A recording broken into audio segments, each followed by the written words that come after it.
Salam, tak tergoyahkan.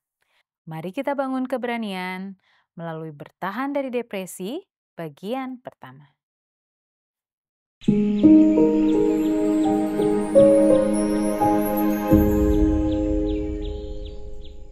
Firman Tuhan memberi semangat dalam 2 Korintus 12 ayat 9, tetapi jawab Tuhan kepadaku, cukuplah kasih karuniaku bagimu, sebab justru dalam kelemahanlah kuasaku menjadi sempurna. Sebab itu terlebih suka aku bermegah atas kelemahanku, supaya kuasa Kristus turun menaungi aku. Charles Spurgeon, pembicara hebat dari Victoria, mengalami masa penderitaan depresi yang hebat.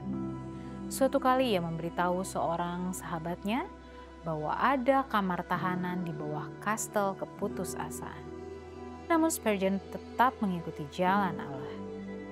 Kabar baik kasih karunia Allah yang mendasari penebusan itu nyata baginya.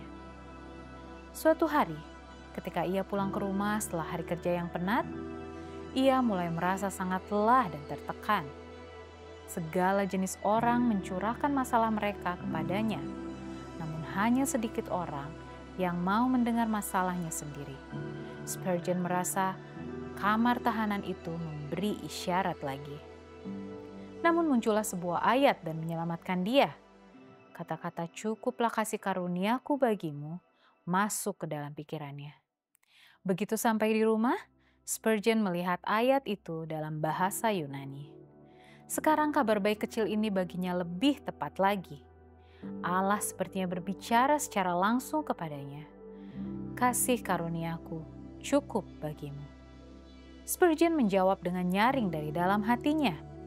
Seharusnya saya pikir begitu Tuhan. Dan ia tertawa lepas. Tiba-tiba ia memperoleh hati yang gembira yang menjadi obat. Spurgeon mengingat, saya tidak pernah memahami tawa tulus Abraham sampai saat itu. Tawa itu membuat ketidakpercayaan menjadi menggelikan. Oh saudara-saudara, Spurgeon menulis kepada para sahabatnya, jadilah orang-orang percaya yang sungguh-sungguh. Iman yang kecil akan mengangkat jiwa Anda ke surga, namun iman yang besar akan membawa surga turun ke jiwamu. Spurgeon menemukan satu kebenaran agung. Surga tidak hanya sekedar tempat geografis. Surga itu berarti menjalani kehidupan di dalam hadirat Allah. Meskipun sebagai orang-orang Kristen, kita dengan semangat menantikan upah akhir, satu negeri di mana tidak ada penderitaan, air mata, kekurangan, penyakit, atau kematian. Namun ada dimensi lain pada surga yang sering kali diabaikan.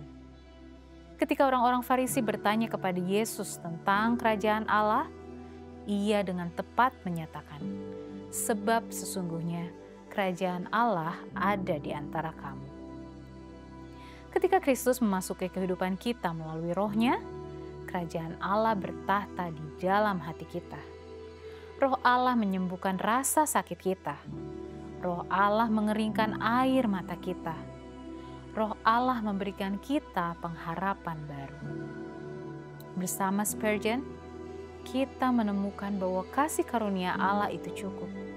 Sekalipun dalam keadaan hidup yang paling sulit, dimanapun Yesus berada, itu surga bagi kita. Bersukacitalah hari ini dengan Kristus yang mengisi kehidupan Anda. Kerajaan Allah berada di dalam diri Anda.